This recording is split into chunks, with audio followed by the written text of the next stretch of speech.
Muy bien, un saludo cordial, estimados y estimadas estudiantes, colegas de ciencias económicas y demás personas que nos ven en esta transmisión, en este video. Hoy tenemos el privilegio, el honor que nos acompañe en este espacio de reflexión académica al profesor Armando Malebranche Erazo Dorado. Él es un profesional dedicado, consagrado a las áreas de los proyectos, a las áreas de investigación, formulación y evaluación de proyectos a nivel económico, social y también a nivel financiero. El profesor Erazo cuenta con un pregrado de la Facultad de Ciencias Agrícolas de la Universidad de Nariño y es magíster en Planeación Económica de la Universidad Santo Tomás. Cuenta con una vasta Sí, experiencia como ex asesor nacional del SENA, ex profesor universitario de pregrado y posgrado.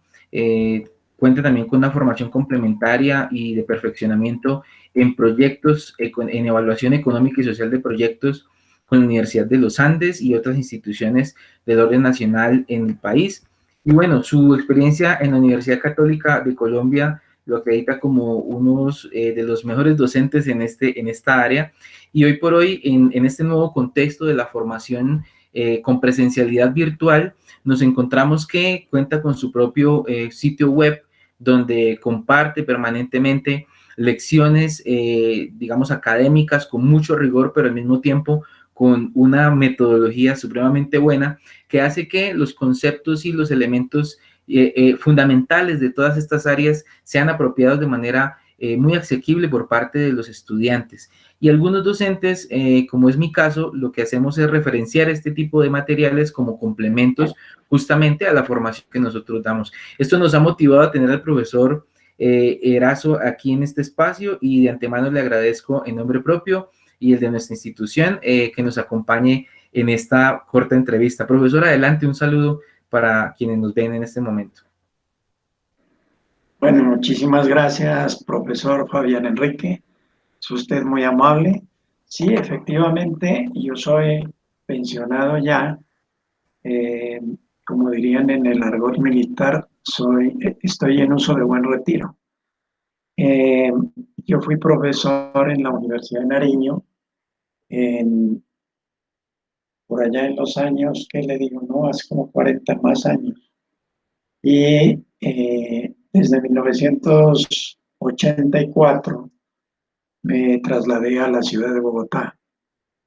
Me trasladaron, mejor dicho. Yo en ese tiempo trabajaba en el SENA como director del Centro Agroindustrial Lope y concursé para asesor nacional en el Servicio Nacional de Aprendizaje SENA y a raíz de eso me trasladé a Bogotá.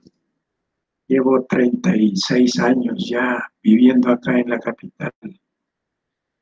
Después de trabajar en el SENA me vinculé con la Universidad Santo Tomás y estuve como profesor de tecnologías agropecuarias. Posteriormente también estuve trabajando con la Escuela Superior de Administración Pública en un posgrado, en una especialización que tienen de gerencia social de proyectos sociales. Y hace más o menos unos 22 años, en 1997, me vinculé con la Universidad Católica de Colombia. Y desde ahí he venido trabajando como profesor en el área de proyectos y en el área también de administración y gerencia. Eh, Más o menos hace unos 10 años vengo trabajando en una especialización que hay en la Facultad de Ciencias Económicas y Administrativas de la Universidad Católica, que se llama Formulación y Evaluación Económica y Social de Proyectos. Y ahí estoy como profesor eh, hasta ahora en evaluación económica y también en evaluación social de proyectos, pero últimamente solamente en evaluación económica. Y claro, estoy con mucho gusto atendiendo esta entrevista y quería conocer más de cuáles son los alcances o de qué se trata este programa que tiene la Universidad del Cauca. Perfecto, profesor Armando. Bueno, permítame también compartirle desde nuestra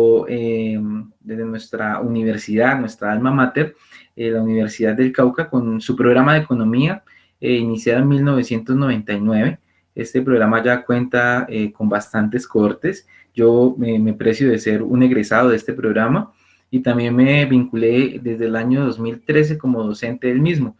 Y he venido trabajando, al igual que usted, en el área de proyectos, de formulación y evaluación financiera, económica y social de proyectos, al mismo tiempo que pues, he hecho mi formación posgradual en esta misma área. Al mismo tiempo tengo la gran responsabilidad de ser como un promotor, ¿no? También de cómo los elementos que vemos en la economía, en la formación disciplinar, como es la microeconomía, la macroeconomía, incluso la misma econometría, pueden ser elementos muy valiosos y de hecho lo son para fortalecer lo que hacemos en este curso de evaluación económica y social de proyectos.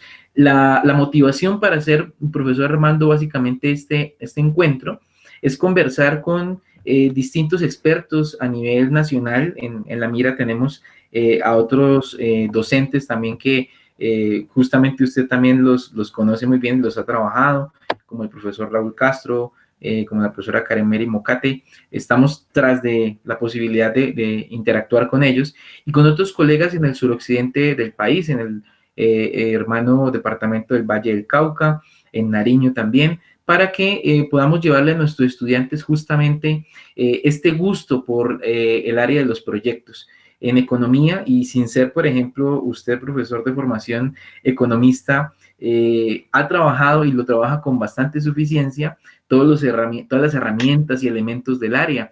Y ahí surge una primera pregunta que también quisiera hacerle, profesor, para adentrarnos en esta conversación, y es, ¿cómo llega usted a especializarse, a motivarse, a encauzarse por esta área de los proyectos, siendo su formación más en ingeniería, en las áreas agrícolas?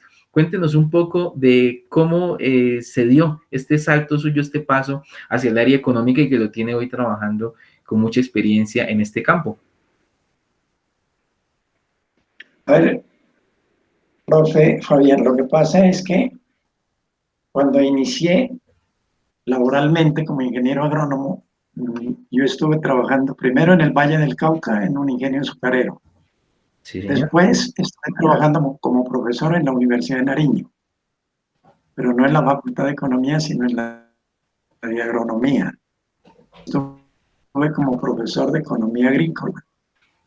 Después Perfecto. me vinculé al SENA como instructor de capacitación empresarial campesina, muy joven. Y acá en Nariño, pues priman no las granjas, las grandes granjas que uno está acostumbrado a ver en películas, pero no en la realidad. Acá lo que hay es minifundios. Entonces, salir a capacitar personal en el minifundio, yo sentí un vacío que era precisamente las ciencias económicas. Y empecé a estudiar por mi cuenta economía. Y como para darle respuesta a las necesidades reales de los campesinos, porque enseñarles en la parte técnica, pues no se veía muy viable, porque uno al fin y al cabo está formado para trabajar en granjas, en grandes extensiones, y en el minifundio pues no se puede aplicar tecnología porque son muy pequeños los fundos, entonces no se puede hablar de mecanización, no se puede hablar de muchas cosas. Entonces lo que se puede hacer en la parte técnica es mínimo. De pronto en sanidad vegetal se puede hacer algo, pero ya en lo que es desarrollo empresarial es muy complicado. Y la idea era más bien enseñarles cómo a llevar registros, llevar algo de contabilidad, empezar a controlar costos, empezar a que los campesinos, porque ellos nunca llevan registros de nada.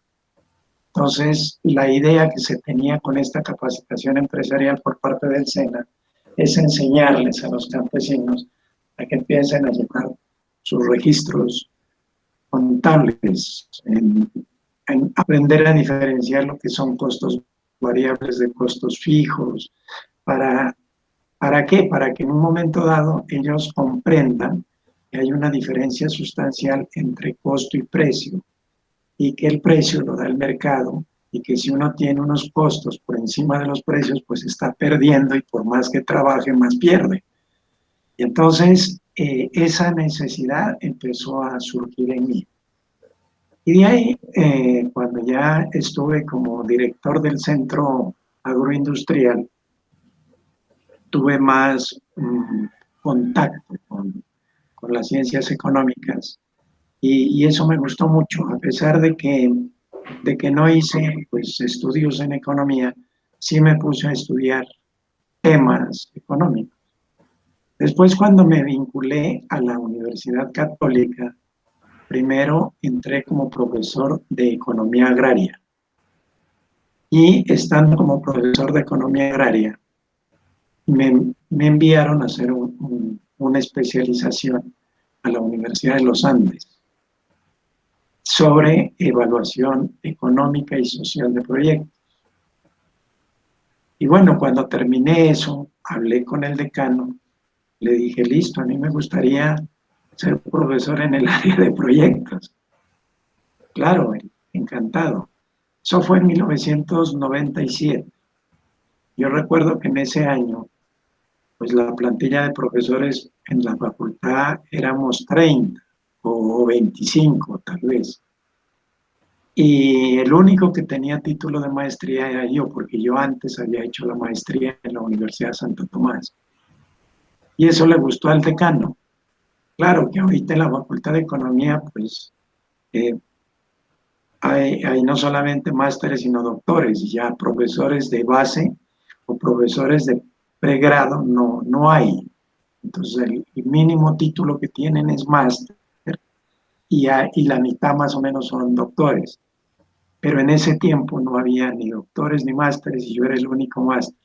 Entonces al decano le encantó dejarme ahí de profesor para mostrarme. Perfecto.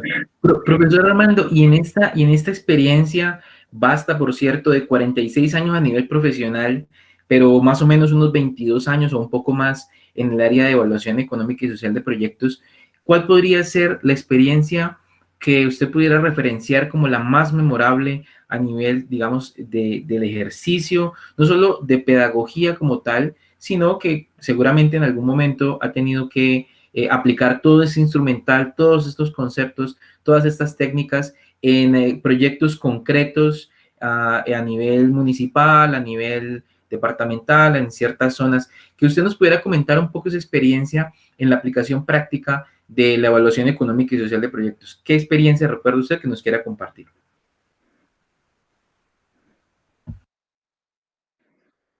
Profesor, que lo de los proyectos lo vengo trabajando desde 1977, cuando el SENA me mandó a hacer un, un,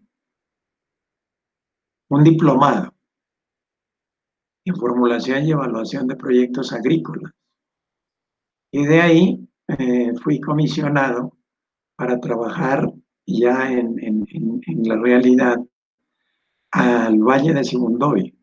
Y en el Valle de Sibundoy estuvimos trabajando con el profesor César Delgado, que es un ingeniero agrónomo del INCORA, y el profesor César Delgado fue compañero mío en esa especialización que hicimos de formulación y evaluación de proyectos en el IICA, Instituto Interamericano de Ciencias Agrícolas. Y con él estuvimos trabajando un proyecto en el Valle de Sibundoy. Entonces, de eso, imagínense ustedes, estamos hablando de hace más de 40 años. Eh, Después de eso estuve trabajando, fue en administración, y sí, haciendo planes, planificación agraria prácticamente. Y lo primero que planifiqué fue la explotación agropecuaria y agroindustrial del Centro Agropecuario del cual yo era su director. Entonces, conjuntamente con los instructores, nos dimos al trabajo de hacer la planificación de esa finca, que es de propiedad del SENA. Después estuve trabajando como asesor nacional y viajaba pues casi a todas las regionales a asesorar al personal directivo y de instructores en lo que es capacitación empresarial campesina y enseñando. Es que la mayoría de los profesionales del sector agropecuario no manejamos lo que son matemáticas financieras que son tan importantes.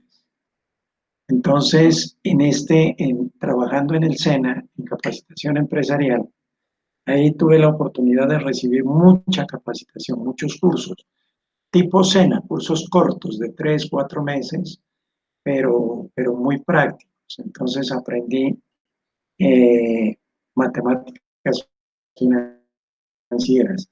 Y en ese campo era que yo asesoraba a las regionales, prácticamente enseñándoles a planificación de créditos, planificación de fincas, a los instructores que después ellos tendrían que encargarse de llevar a cabo la capacitación empresarial en sus regionales.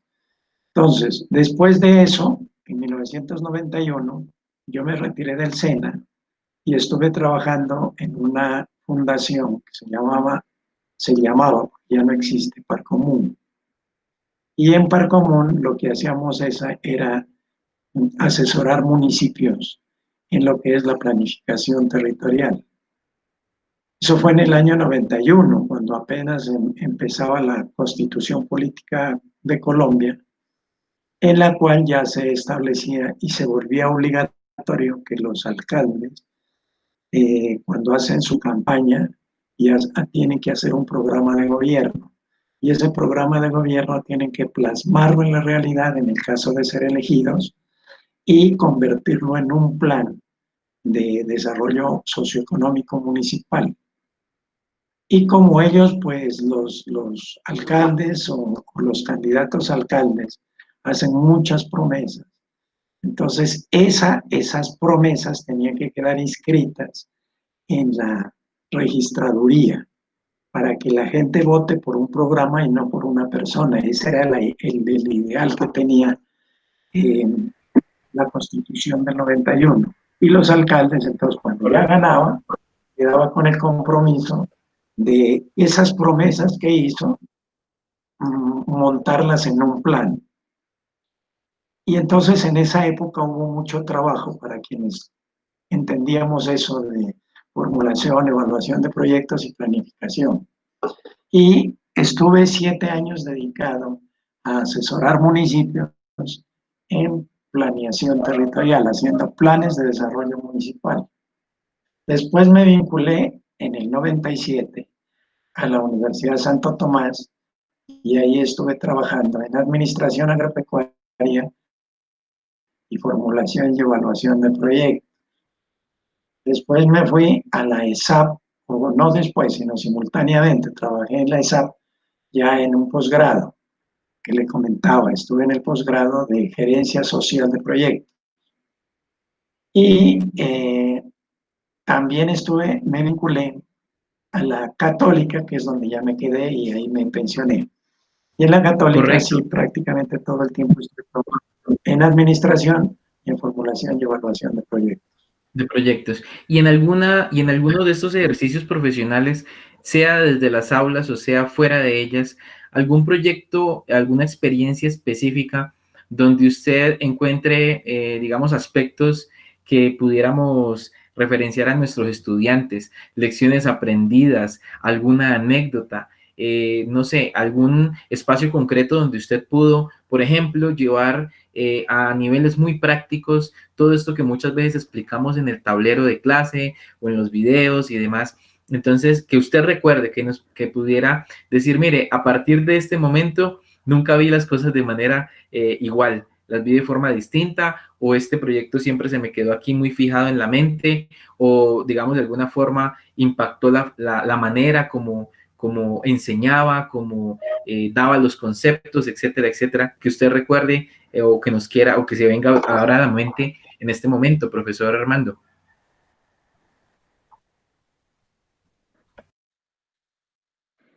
Sí, solamente cuando estuve en el SENA, sino también después como, como le contaba, como asesor de planeación territorial. Y yo salía a las veredas a reunirme con asambleas de campesinos y con ellos hacíamos porque yo soy convencido de la planeación participativa. No soy de los que hacen planes en el escritorio y después los llevan a montar en la realidad, sino que a mí me gusta que, como al fin y al cabo, quienes van a ejecutar eso son los propios campesinos, y uno lo que hace es ayudarles a planear lo que tienen que hacer. Los ejecutores van a ser ellos. Entonces, para mí, un ingrediente fundamental es la participación. Y hacíamos diagnósticos participativos con los campesinos y en asambleas, hacíamos, diga usted, unas 5 asambleas hasta sacar un plan. Y en las diferentes asambleas, bueno, y conseguíamos patrocinios, ¿no? Para poderles dar un refrigerio, algo a los campesinos para que asistan a las reuniones. Y en esas asambleas, pues nos poníamos a trabajar lo que es el diagnóstico fundamentalmente, el diagnóstico socioeconómico. Y para eso usábamos unas técnicas de planeación por objetivos, o sea, la gente empieza a determinar cuáles son los problemas de aquí, de mi vereda, de mi zona. Y uno les pide que escriban 4 o 5 problemas en unas tarjeticas que se les entregaban. Y después uno al frente del tablero les pedía a ellos que le dicten qué problemas encontraron y se hacía un listado de problemas y ese listado de problemas los ordenábamos en causa-efecto y se les explicaba a ellos qué es eso de causa-efecto y empezábamos a hacer ordenamiento de problemas muy caseros, muy elementales de causa-efecto. Y una vez que ya ellos manejaban conceptual y operativamente esto, entonces pasábamos a hacer lo que se llama la red de pertinencia. Y la red de pertinencia lo que nos permitía era, en primer lugar, jerarquizar los problemas, los diferentes problemas, y ordenarlos, como le decía en principio, en causa-efecto. Entonces, al armar ese árbol de problemas, ya empezábamos a diferenciar cuáles son los problemas efecto, cuáles son problemas efecto-causa y cuáles son problemas causa. Y una vez que teníamos ese árbol de problemas, le poníamos como en paralelo o en espejo las soluciones. La solución es como, ¿cómo resuelvo este problema? Si el problema es dificultad o falta de caminos, entonces la solución en primera instancia era construcción de caminos. Después ya empezábamos a redactar el objetivo, pues en forma más técnica. Pero esto, ¿a qué nos llevaba? A que la gente, a pesar del bajo nivel académico que pudieran tener, terminaban identificando qué son objetivos finales, qué son objetivos intermedios o administrativos y qué son objetivos específicos. Y cuando ya teníamos identificados los objetivos específicos, entonces entrábamos a plantear actividades. ¿Qué actividades nos sirven? Dame un momentico, está pasando un avión. Yo vivo cerca al aeropuerto. Ok, Entonces, profe, tranquilo, no se preocupe. sí, aquí el presidente dijo que estaban prohibidos los vuelos, pero aquí salen vuelos cada 5 minutos. Entonces les decía, cuando ya teníamos con las personas identificado lo que son los objetivos específicos, ya empezábamos a plantear qué actividades nos sirven para solucionar o para llegar a este objetivo, que es lo mismo para solucionar este objetivo específico. Y ahí empezaban a surgir, pues, ideas, ¿no? Lluvias de ideas de actividades a seguir. Y en esa forma Profesor Armando, en este íbamos punto, solucionando problemas. Si quedaban solucionados, profesor Armando, en este punto, de esta experiencia que usted nos va señor, comentando, que por cierto es muy valiosa y es muy diciente en términos de lo que va a ser en algunos de los casos de nuestros egresados su ejercicio profesional, el trabajo con comunidades campesinas, rurales, coloquémosle a esto también muchas de las veces la perspectiva étnica, ¿no? Afrodescendientes, indígenas, y muchas veces en zonas de alta vulnerabilidad económica. Y yo aquí ya quiero pasar valiéndome de esa experiencia justamente suya y que lo que acaba de decir también refleja un poco la dinámica de nuestro programa de economía, con un enfoque de economía regional, ¿no? Atendiendo esas necesidades del entorno. Aquí viene una pregunta que me parece fundamental para discutir y quisiéramos conocer sus impresiones al respecto. La evaluación económica y social, como la enseñamos en nuestras aulas, como la leemos, digamos, la sustentamos con los libros de texto, tiene una fundamentación microeconómica y esta microeconomía es neoclásica, ¿no?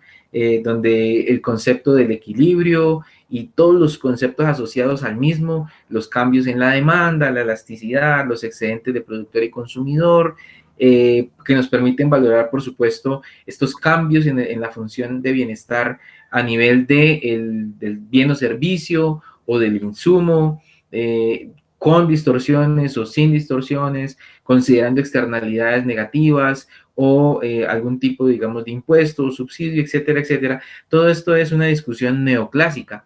Mi pregunta va en dos direcciones, si se quisiera plantear de esta manera. La primera es, en su experiencia, profesor Armando, ¿qué tanto ha cambiado la docencia a nivel de evaluación económica y social de proyectos en los últimos años? ¿O esta vertiente neoclásica se ha mantenido inalterada? Eso por un lado. Y lo segundo es, si usted considera que podemos tener o necesitamos consolidar o escribir y aportarle a la disciplina en este campo, no solamente económico, sino de todas las ciencias sociales, una forma de hacer evaluación económica y social de proyectos de una forma que no sea necesariamente la neoclásica. Si hay métodos alternativos que podemos proponer, si hay enfoques diferentes o si hay mixturas que podemos hacer con otras áreas del conocimiento. Entonces, esa pregunta que va un poco como en esas dos partes, ¿qué ha cambiado en el espectro de lo neoclásico? Si en estos 20 o más años que usted cuenta de, digamos, ya concretamente en el trabajo de la Universidad Católica, si ha cambiado la evaluación, la forma como se hace evaluación económica y social de proyectos, y o si al paralelo pudiéramos pensar que hay una forma alternativa o formas alternativas de hacer evaluación económica y social fuera del paradigma neoclásico o como complemento al mismo.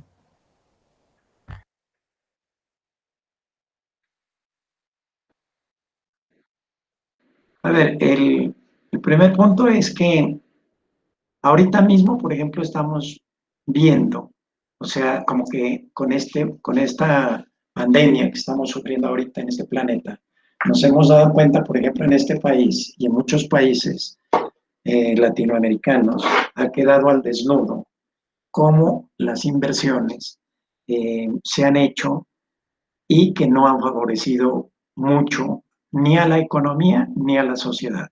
Han favorecido más es a los inversionistas, a los que han tenido plata.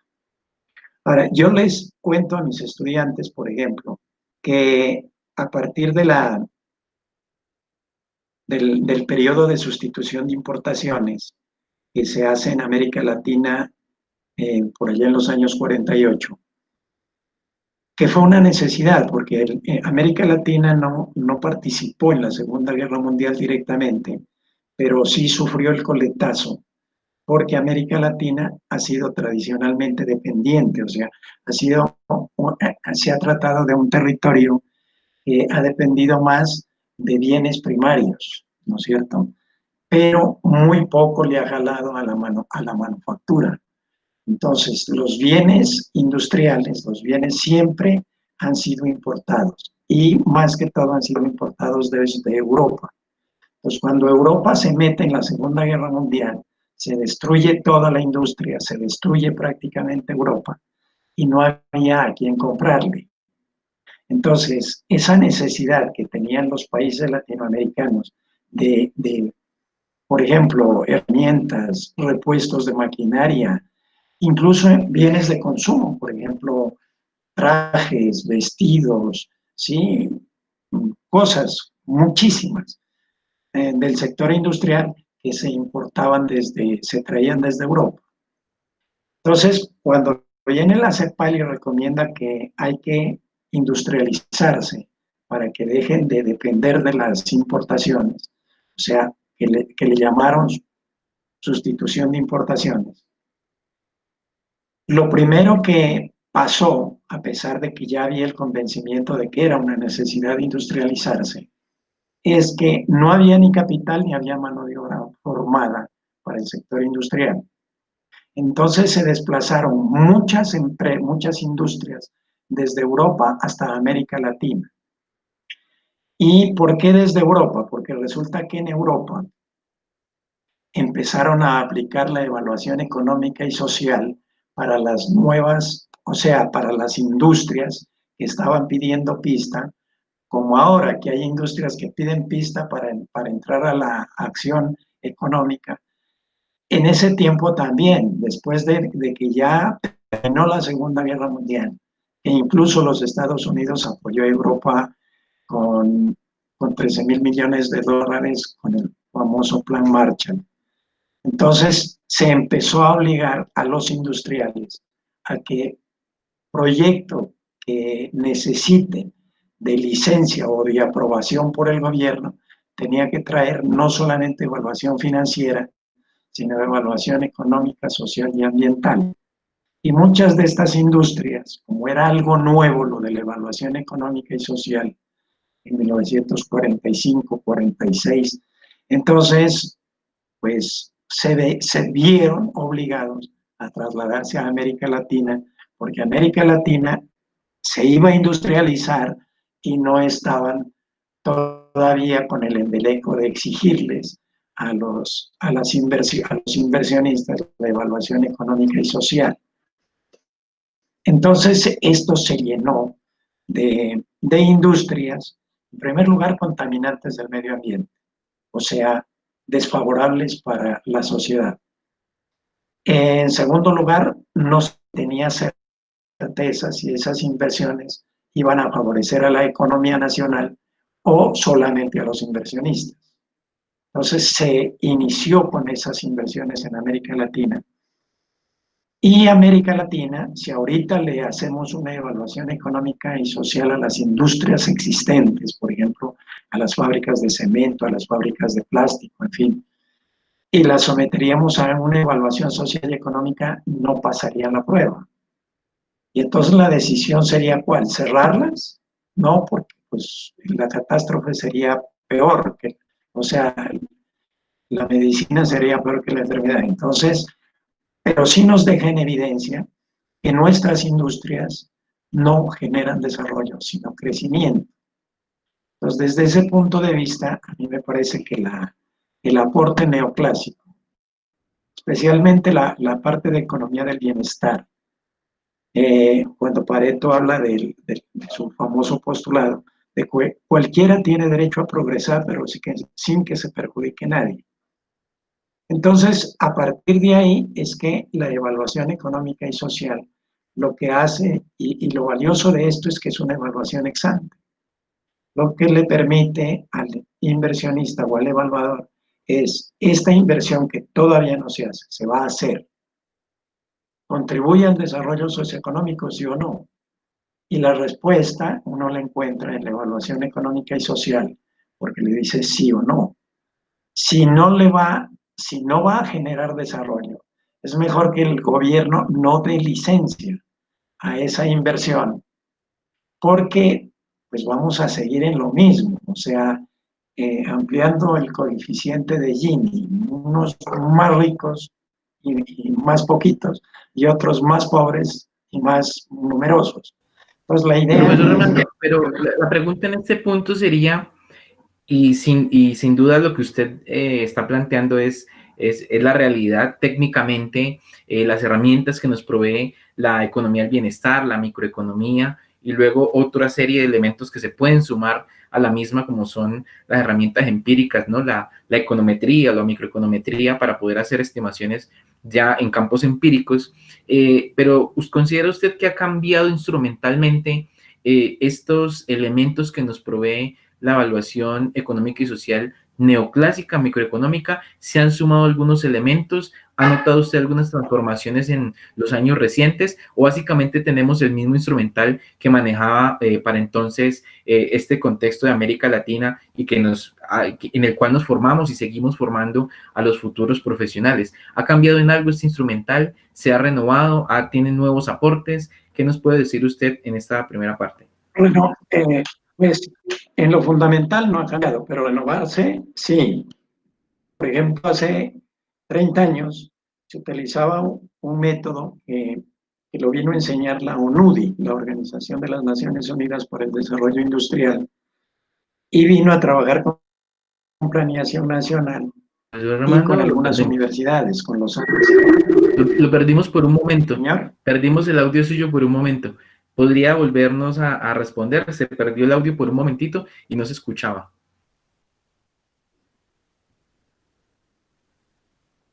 Topito, ¿me traes del segundo piso de mi escritorio un par de libritos que tengo ahí?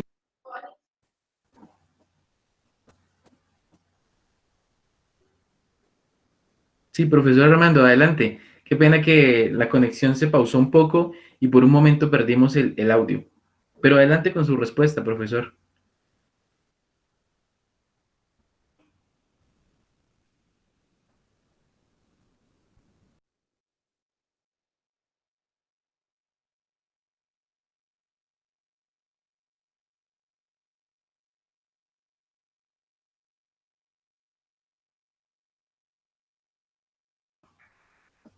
Profesor Armando, ¿nos escucha usted? Hemos perdido su audio, no le escucho en este momento.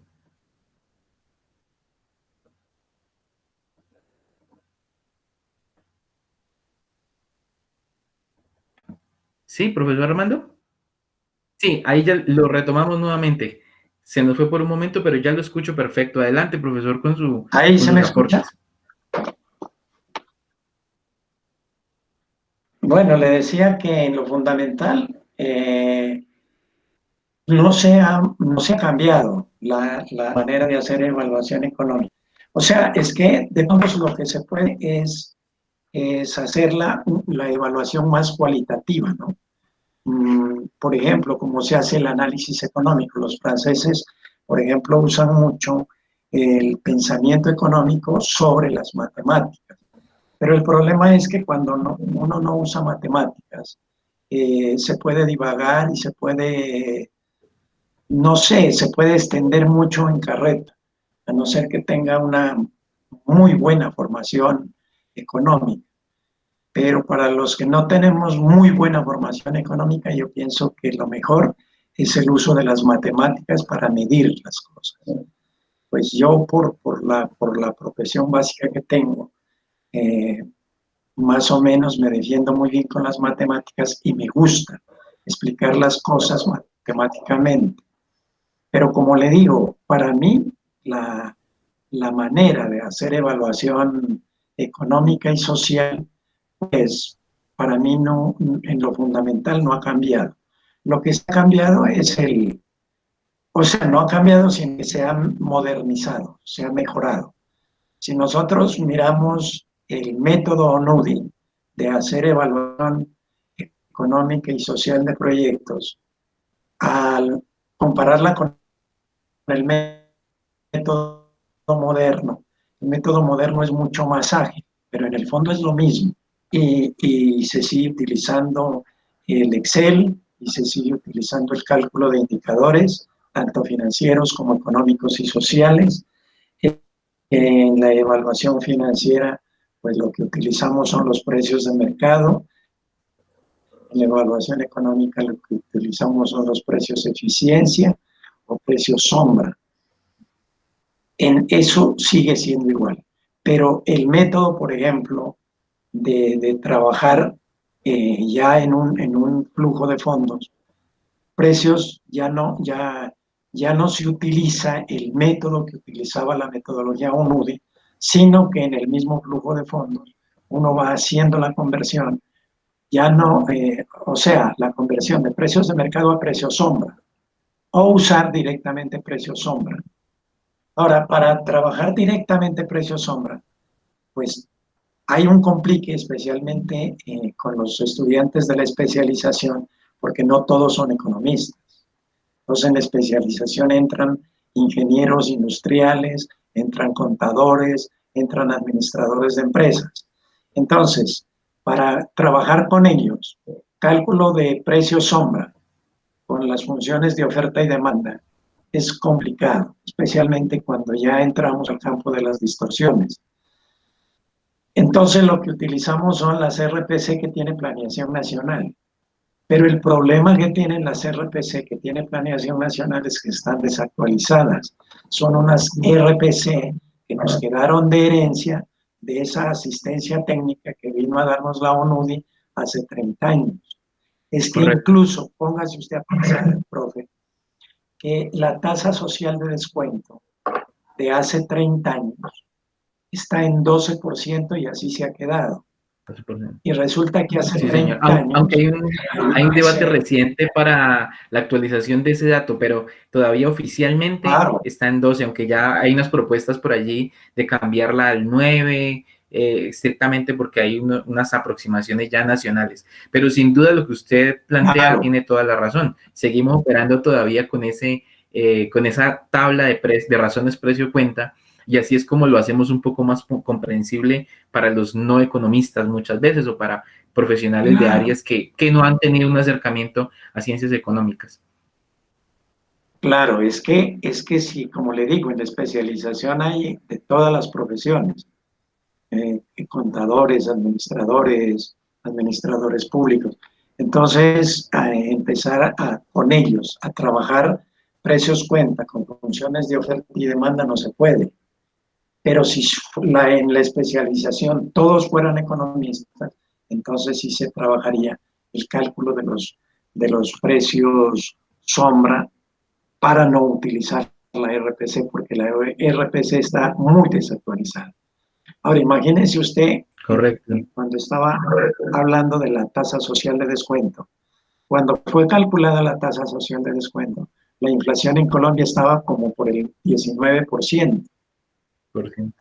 Y Sí, ahorita la señor. inflación está rondando los 5 o 6%, o tal vez con la pandemia llegue a 7%, y la tasa social de descuento debería de estar por el orden del 6%. Pues lógicamente que habría que hacerle el cálculo teniendo en cuenta el índice de precios al consumidor, la DTF y todas esas cosas. Pero no, esa se quedó en 12%. Yo precisamente estaba haciendo unos ejercicios de una empresa en la costa pacífica colombiana, una empresa lechera. Esta empresa le compra la leche a los ganaderos de la región y ellos la procesan, pasteurizan. Pero entonces la consulta era que querían parte de la leche hacer quesos con parte de esa leche. Y cuando vamos a hacer la evaluación financiera, si se la hace libremente, diga usted con una tasa de interés de oportunidad del 5%, es un negocio bueno. Pero cuando ya pasamos a hacerle la evaluación económica y social con una tasa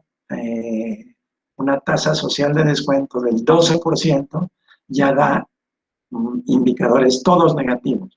El BPN negativo, las TIR todas dan negativas, o sea, y entonces yo digo, no, pero es que eso es extraño que esta tasa social de descuento todavía esté en el 12%, cuando eso era válido, cuando la DTF estaba en 19%. Pero ahora que la DTF, por ejemplo, está ahorita en 3,51, ¿en qué? En 4, y el índice de precios al consumidor en 3,51, que estuvo hasta marzo. Entonces no se justifica que esa tasa siga estando en 12. Entonces hay que modificar eso.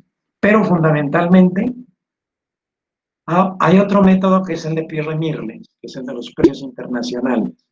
Esos precios pueden ser válidos para meterlos en el flujo de fondos de una evaluación económica y social. Pero a mí me gusta más trabajar la parte de las funciones de oferta y demanda y a partir de ahí para cada proyecto calcularle su precio cuenta.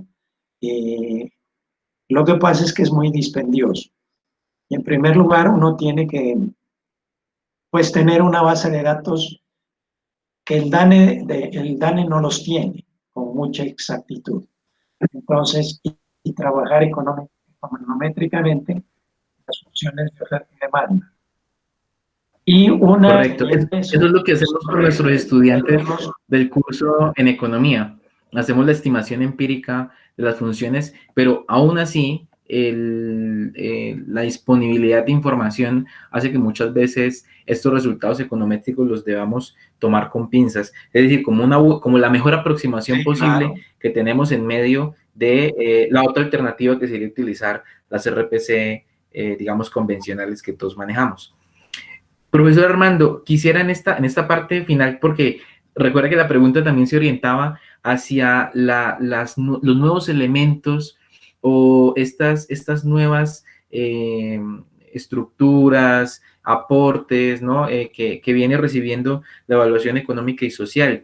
Y quiero cerrar como planteando una inquietud o una pregunta que va también en esa dirección. ¿Qué otros caminos comunes, qué otros aspectos comunes, qué nuevas metodologías por el lado, por ejemplo, cualitativo? Yo he visto en su perfil también de trabajo y de investigación proyectos concretos sobre racionalidades financieras en economía campesina, fundamentación un poco del análisis económico y social desde el lado del desarrollo sostenible, de unas metodologías y técnicas adaptadas, digamos, también al sector social, pero que van atendiendo nuevos criterios. Entiendo yo que también ha apoyado en cierto modo procesos comunitarios, solidarios, como todos estos aspectos, ¿no? Desde áreas como la economía social, solidaria o la gestión comunitaria, pueden entrar a ser complementarios o incluso en este contexto de pospandemia, ¿sí?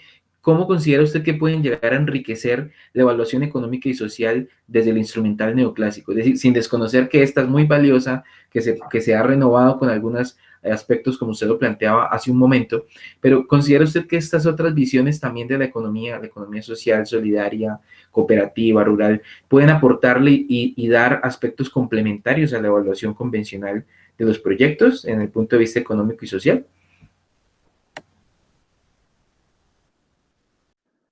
Claro, y es que allá tiene que llegar los modelos económicos después de la pandemia, porque la idea es que la asociatividad es lo que nos va a sacar adelante. O seguimos siendo esclavos pues del gran capital.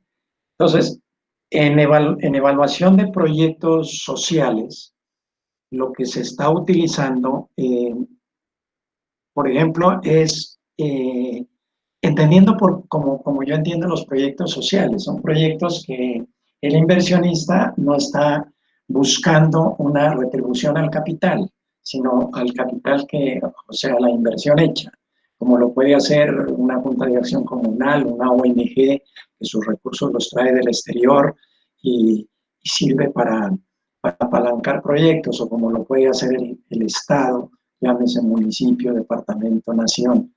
Entonces, para ese tipo de proyectos, que es lo que tendría que hacer el Estado después de este fracaso que ha tenido, o no fracaso, sino esta realidad que nos ha tocado ver a todo el mundo, incluidos los gobernantes, y es que hay un sector de la población muy grande que ha quedado desprotegida de la mano de Dios, entonces, o de la mano del Estado. Entonces, la idea es que se tiene que volcar el Estado a fomentar proyectos sociales, porque las pandemias van a seguir, esta no va a ser la última ni la única. Y la idea es que no nos coja tan desnudos en lo que es educación, en lo que es salud y en lo que es economía, porque la economía lo que nos deja ver es que la mayoría de la gente está en el sector informal y es una persona que sale a ganarse el día a día. O sea, no hay ningún tipo de acumulación como para soportar más de 2 días en confinamiento. La gente, si no le dan el mercado, no le dan un auxilio de parte del Estado, no tiene ahorros. ¿Por qué? Porque trabaja al día a día. Entonces, lo que se tiene que pensar a futuro es en la cooperación. Y para hacer cooperación se tienen que hacer proyectos sociales. Y esos proyectos sociales se les inyecta capital, pero sin buscar que ese capital que invertí en este proyecto social me reditúe. No, eso no puede pensar el Estado en esos términos. Es simplemente inyectar capital, semilla, para generar una empresa asociativa. Y para eso el tipo de evaluación que se tiene que utilizar es una modalidad alternativa de la evaluación financiera. Como esta inversión no me va a generar resultados a mí económicos como inversionista, llámese Estado o llámese ONG, pero sí les va a generar resultados económicos a los beneficiarios. Con los beneficiarios se seguirá trabajando evaluación financiera.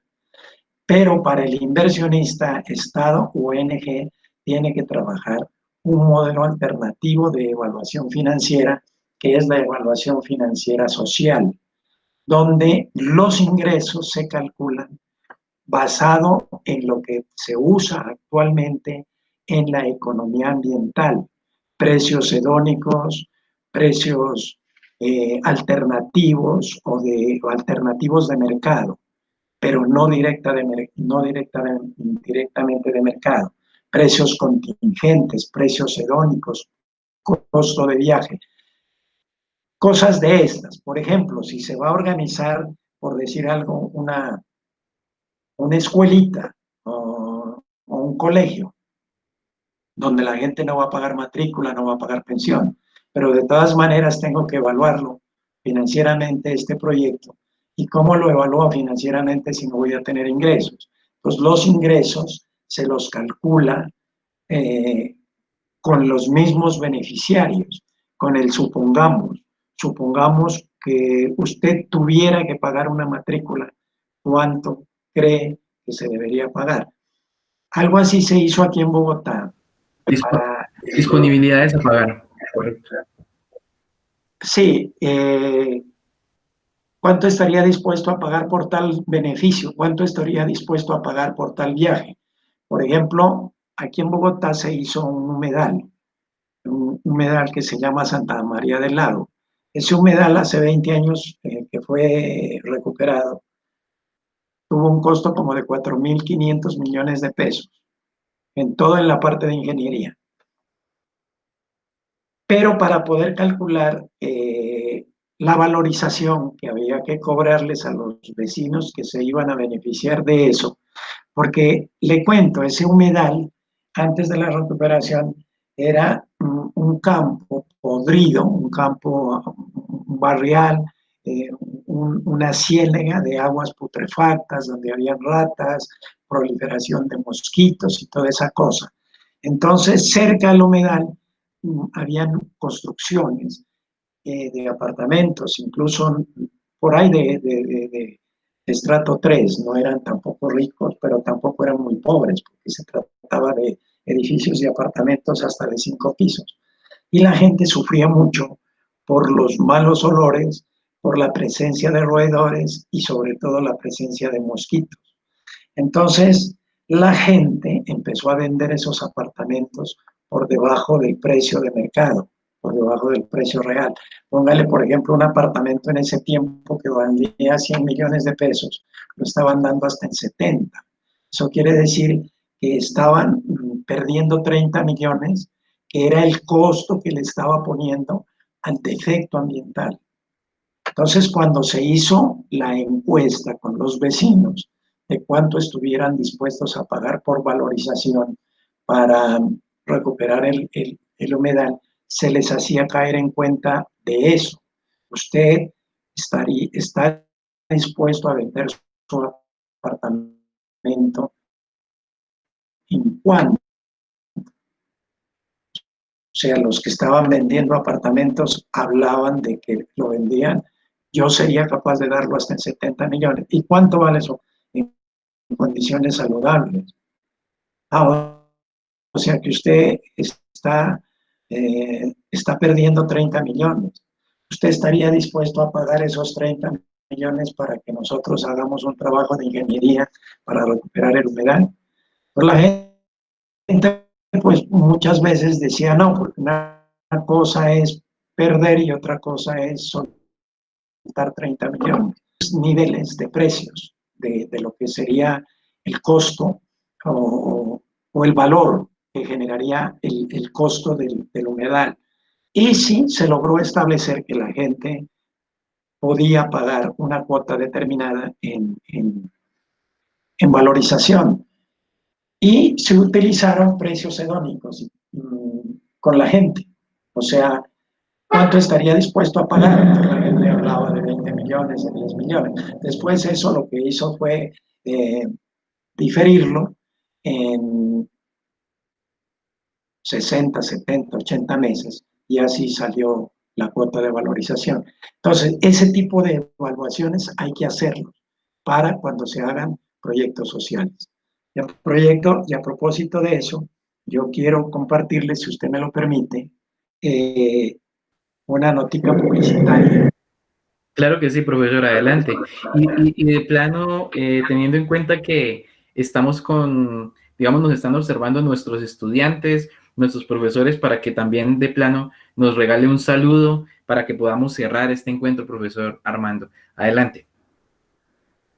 No sé si se ve la carátula de este libro. La Vereda Empresa, un modelo autonómico para el desarrollo rural. Esta es una propuesta que yo tengo escrita en,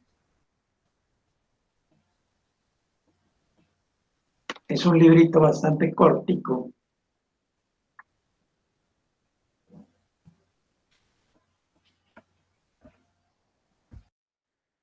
En 200 páginas explico cómo es el modelo de Vereda Empresa. Esto es una propuesta de organización empresarial comunitaria. La vereda aquí en Colombia, pues es el asentamiento campesino donde hay minifundios y viviendas de muchos campesinos. En otras partes del continente, vereda, pues es un camino. Aquí no, aquí es es un asentamiento rural, campesino. Entonces la idea es, desde el punto de vista pedagógico y desde el punto de vista técnico y desde el punto de vista económico y jurídico también, organizar a esas familias que viven en la vereda en una empresa de tipo comunitario, puede ser cooperativa, puede ser empresa comunitaria, pero la idea es que se organicen los vecinos, o por lo menos un 70% de los vecinos de la vereda, en la vereda empresa. Y otro proyecto que yo tengo escrito es este, herencia, ¿sí se ve, profe Fabián? Sí, señor, gerencia social de proyectos comunitarios. Estos dos libros son los que, pienso yo, van a servir en la pospandemia, porque aquí lo que se está planteando es la organización colectiva. Para esto tiene tanto para rural como para urbano, porque la gran preocupación que a mí me ha asaltado a partir del problema de la pandemia es ver tanta gente informal, tanta gente sacando a vender las arepitas, las fruticas, los juguitos, los tinticos y recoger cada día los materiales para trabajar el otro día y otra partecita para supervivir, porque no pueden vivir bien, no pueden pagar un arriendo decente, nada de esa vaina. O sea, un trabajador informal saliendo a ganarse el día a día. Entonces, cuando el gobierno dice que se decreta la pandemia a partir del 25 de marzo, pues todo el mundo pegó el grito en el cielo porque ¿cómo así? No nos podemos encerrar porque tenemos que salir a trabajar. El gobierno prometió auxilios, pero unos auxilios, es que no se trata de auxilios, se trata es de No se trata de darle pescado a la gente, sino de enseñarle a pescar. Esa es la idea. Así es. Bueno, Profesor, profe Fabián, como ya me invita a despedir a sus alumnos, dígame. sí, profesor Armando, pues en este momento reiterarle pues mis agradecimientos por su generosa contribución, participación en esta hora de entrevista y como le decía, reiterarle un saludo para nuestros estudiantes, colegas de la Universidad del Cauca y por supuesto desde ya extenderle la invitación para que sigamos ejerciendo estos vínculos académicos y de colaboración que están a la orden del día, son la forma como podemos construir socialmente conocimiento.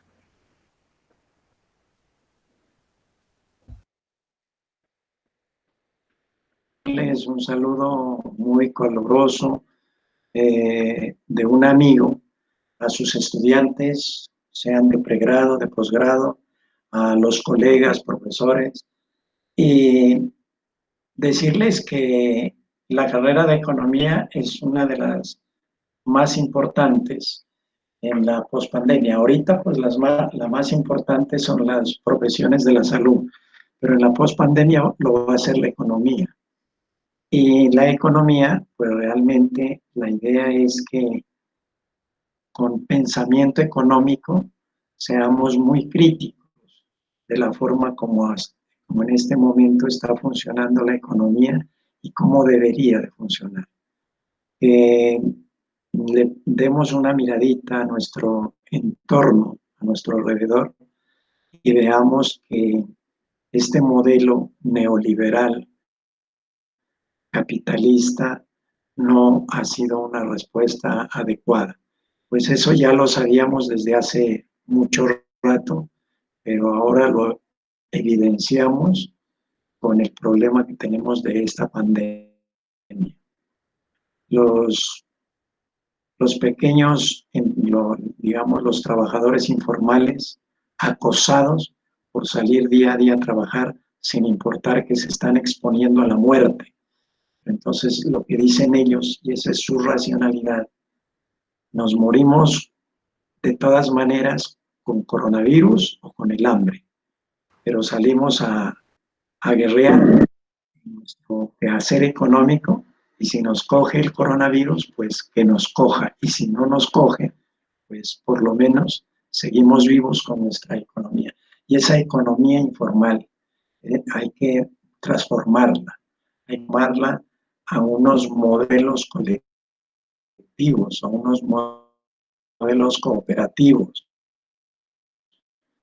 Eh, yo pienso que la legislación cooperativa en Colombia ayuda a que nosotros podamos hablar la ciencia económica, profundice más, no tanto en ayudarle más al rico, en ser más rico, sino en transformar la economía informal en una economía cooperativa. Y que porque han escogido una de las mejores carreras que existen para ayudarle a la gente, siempre y cuando la podamos orientar bien. Porque si vamos a seguir al servicio de los ricos y haciéndole cálculos financieros a los ricos, yo creo que no es por ahí la cosa. La cosa es más de sentido social. Al fin y al cabo, la economía es una ciencia social, no es una ingeniería, no es una ciencia exacta, es una ciencia social. Y Así que es.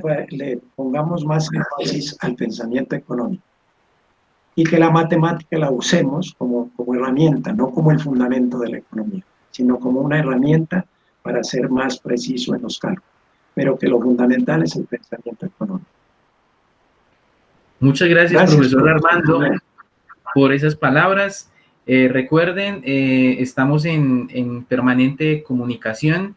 El profesor Armando Malebrán Sherazo Dorado también cuenta con, además de las publicaciones que nos ha querido compartir en esta entrevista con distintos recursos, además como continúa ejerciendo sus procesos de docencia, de enseñanza y de aprendizaje con su página y con su espacio de conocimiento web, al cual también de plano les invitamos para que para que podamos seguir compartiendo por este medio. Profesor Armando, muchísimas gracias por estos minutos, casi esta hora larga que nos ha otorgado. Cuente también con unos amigos más en la Universidad del Cauca, con el programa de economía, con nuestros posgrados, y seguimos caminando y seguimos entre todos y todas construyendo estas aproximaciones para propiciar, ¿no? Alternativas de bienestar para nuestra región. Muchas gracias, profesor, y quedamos en contacto. Muy amable por su tiempo. Sí, señor. Quedo a sus órdenes. Cuando quiera, volvemos a conversar. Claro que sí, profesor. Muchas gracias. Seguimos en comunicación. Buena jornada. Hasta luego. Que esté muy bien.